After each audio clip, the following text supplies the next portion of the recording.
Okay, so it's time for another live Drive Time Edinburgh Fringe confession. Ladies and gentlemen, Mr. Tim Vine.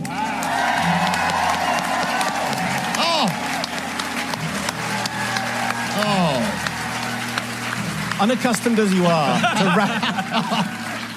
to rapturous applause. Oh, this is... I remember what that sounds like now, yes. Tim, how are you, sir? I'm very well, how are you? Very good. This is Matt, this is Eliza. Matt, They're the people Eliza. going to be judging your confession. Well, goodness me, yes. I very much enjoyed that song, by the way. Fantastic. Oh, I'm actually, mind you, I'm actually totally deaf, and I never thought him was so that. The TV... He started now.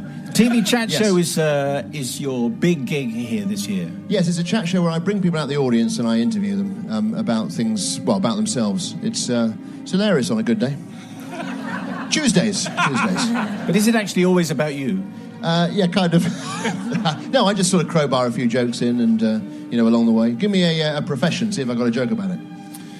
Oh, okay. A taxidermist. Stuff that. Okay, mate. That was too easy. It was. Okay. Bless you for that one. Okay, a sports journalist specialising in the Commonwealth Games. Football, you say? Okay. I went to a football match in Japan. At the end, they started doing martial arts. I said to the bloke next to me, I said, what's going on? He said, there's 2 minutes of ninjury time. Okay, very good, okay. Well, we'll let you off that. So, before we do the entire show, because I know we could basically fill between now and 7 o'clock with your stuff, I understand that there is something that you want to confess. I do. To the nation, and the nation will be judging, and Eliza and Matt will Okay, be yikes. judging Okay, too. well, you give me the nod when you want to actually start this confession. Obviously, it's quite an emotional thing for me, this. Start the confession. Yes. Nod, okay. Dear Father Simon and the Holy Collective, have you seen my new Christian restaurant? It's called The Lord Giveth, and also does takeaway. That was an extra joke I thought I'd chuck at the beginning, yeah. Is this going to be just stand-up, or is it going to be a confession? Hang on, it's a confession. Okay. Right. This confession took place on Wednesday, July the 7th, 1982. I know the exact date because I kept a diary for 5 years, from 1981 to 1983. A couple of those years really dragged. I was at school in Epsom, and as you know, life is full of ups and downs.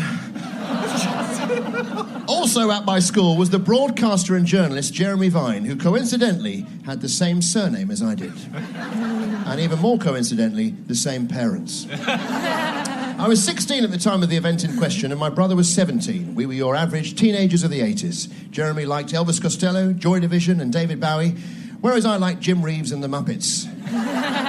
What a band they were. Jeremy watched The Professionals. I favoured the Dukes of Hazzard, which, as we all know, was a far superior show. But there was one thing that united us. We loved to think up pranks to wind up the teachers. We came from quite a strict school. In the school play, you had to put your hand up before you said your line. Huge laugh, move on. So, I was hoping for more from that one, but anyway. So practical jokes were frowned upon. I remember once somebody hit me with a gold bar. I was the victim of bullying. I'm back. So one day, while letting my mind wander during a torturous attempt to write an essay on Henry VIII, did you know Anne Boleyn had a brother called Tenpin? I began to think of new pranks to play. It was then that I formed the idea that this confession centres on. You see, every morning at school, our housemaster, Mr. Moody, no names have been changed, he would gather the house together in the library, about 70 boys in total. There would then follow a short assembly of notices and prayers, after which we would all traipse dutifully up to lessons. How hilarious it would be, I thought, if during this assembly a pantomime cow were to trot past the library window. I shared this idea with Jeremy, who thought it was brilliant. Hi, this is Jerry Vine. I think that's brilliant.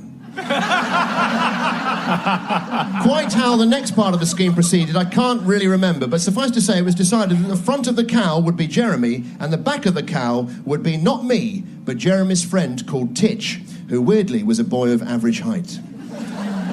My job would be inside the library where the assembly was taking place. I simply had to wait for the optimum moment and then discreetly open one of the library windows. This was the secret signal for the pantomime cow to begin its lolloping trajectory. So the morning of July the 7th, 1982 arrived. As the house gathered in the library, I stood nervously next to the signal window. And if I leant backwards and looked out, I could just see the edge of a pantomime cow crouching next to the outside wall and the sound of two teenage boys giggling and shushing from within. Everything was in place. The anticipation was almost unbearable. And Mr. Moody then entered the library and a respectful hush fell over the 70 or so boys. It was during a particularly serious notice about the school sanitarium that I lowered the window into its now cow position. And then a sight that I can still remember clearly all these years later, as a pantomime cow trotted half forwards, half sideways past the window. All eyes turned. There was a pause of astonishment that lasted almost 3 seconds, followed by a combination of an enormous laugh and a cheer of surprise from everyone in the library. A sound so joyous, I've spent the last 20 years trying unsuccessfully to recreate it. Now, when I say everyone laughed, that isn't strictly true. Mr. Moody didn't laugh. He stormed out of the library and in pursuit of the cow. The second lasting memory of the event was the moment Mr. Moody, having chased the cow down the grassy slope towards the playing fields, cheered on by 70 boys, caught up with it and with one angry swipe, knocked its head off. What? Unfortunately, not literally, just the costume bit. Oh, right. I'm not reporting a murder at this stage. Unfortunately for Jeremy and Titch, they were duly frog-marched, or herded, back into school where they were both given the cane. And I don't mean as a present. 6 of the best each. I, as the architect of the event, got off scot-free.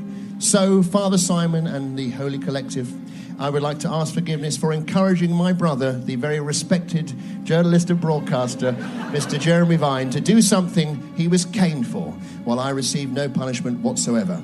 I would also like to ask forgiveness from my brother for not asking his permission to tell this story.